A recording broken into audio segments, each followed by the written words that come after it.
Giraffe enclosed more than one side of the island. Lion, perhaps a mile out, and burrowed through what they now thought of as their beach. The coral was crippled, and the sea, as though again had bent down to reproduce the shape of the island in a flowing shalk. Lion but tired before he had finished. Inside was Peacock, water, rock and weed showing as in an aquarium. Outside was the dark blue of the sea. The tide was running so that long streak of the foam Thailand away from her reef, and for a moment they felt that the boat was moving steadily astern. Jack pointed down. "That's where we landed." Beyond falls and cliffs there was a gash visible in the tree. There were the splintered trunk and then the drag, leaving only a fringe of palm between the scar and the sea. There, too, jutting into the lagoon, was the platform with insect-like figure moving near it. Relief sketched a twinning line from the bald spot on which they stood down a slope. A gilly threw flowers round and down to the rock where the scare started.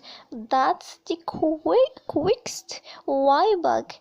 Easy, singing, mouth open, triumphant, they survived the right of domination. They were lifted up, were framed. "There is no village smoke and no pot," said Olaf Weasley. "We will make sure later, but I think it's uninhabited."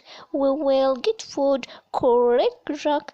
"And catch things until they fetch us." Simon looked at them both, saying nothing but nodding till his black hair flopped backward and forward. His face was glowing. Olaf looked down the other way where there was no reef. "Steeper," said Jack. Olaf made a keeping gesture that put of forest down there. The mountain held it up. Every point of the mountain held up tree, flowers and tree. Now the forest stirred, roared like the nurseries. Olaf spread his arms all over. They laughed and thumped and shouted on the mountain. "I am hungry," went Simon Mountain, his hunger the other because aware of their. "Come on," said Olaf, "we have found out what we wanted to know." They scrambled down a rock slope, dropped among flowers, and made their way under the terrace. Here they passed an examination the bush round the curiosity. Simon spoke fire like candle push, candle bad.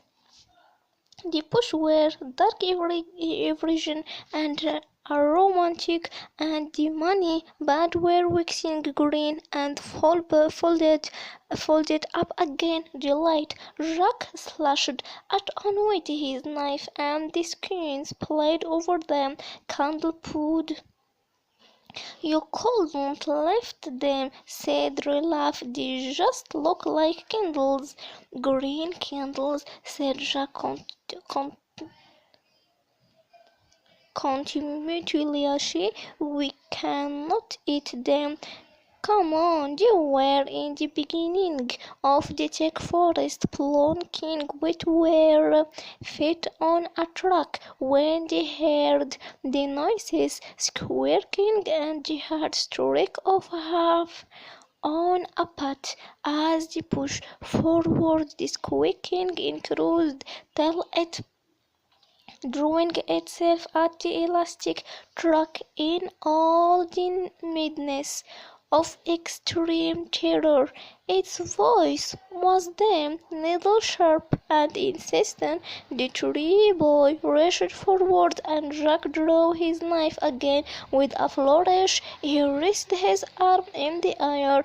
The jerk and the blood continued to flash at the end of a boy's arm. The post was only long enough for them to understand what an enormity the downward stroke would be. Then the beagle tore loose from the grip and scurried into the in growing. They were left looking at each other and the blast of terror.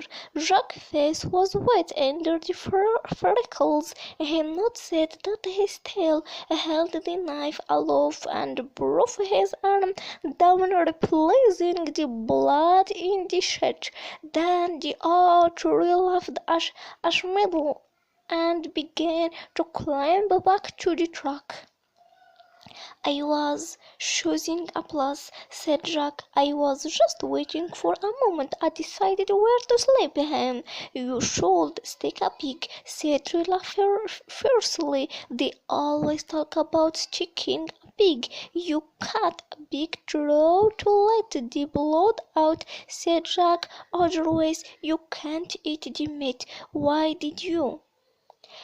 "You know very well why he hadn't. Because of the enormity of the knife, the skidding and cutting into living flesh. Because of the underbowl blood I was going to," said Jack. He was ashamed of them, and they could not see his face. "I was choosing a place next time."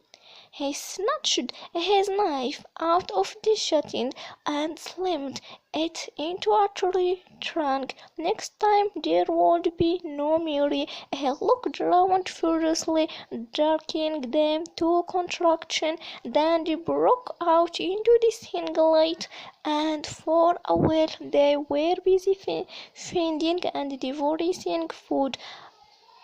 As they moved down the square toward the platform and the meeting,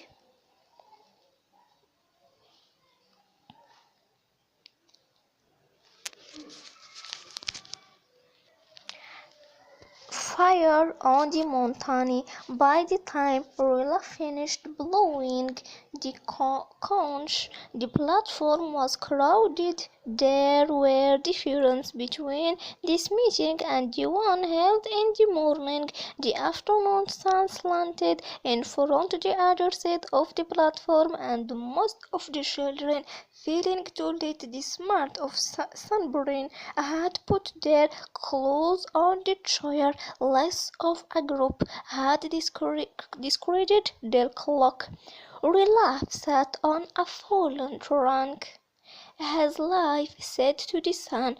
On his right were most of the choir, on his left the large boy who had not known each other before the evacuation. Before him small children squatted in the grass. Silence now. Ralph lifted the cream and Ben shell to his knees, and a sudden breeze scattered light over the platform. He was encouraging whether to stand up or remain sitting. He looked sideways to his left towards the punching ball. Biggie was sitting near but giving no help. Ralph cleared his throat. "Well then." All at once he found he could talk fluently and explain what he had to say. He passed a hand through his fair hair and spoke. "We are on an island. We have been on the mountain top and seen water all around. We saw no house, no smoke, no footprint, no pot, no people. We are on an inhabited island with no other people on it." Jack broke in. "All the same, you need an army for hunting Biggie. Yes, there are biggie on the island.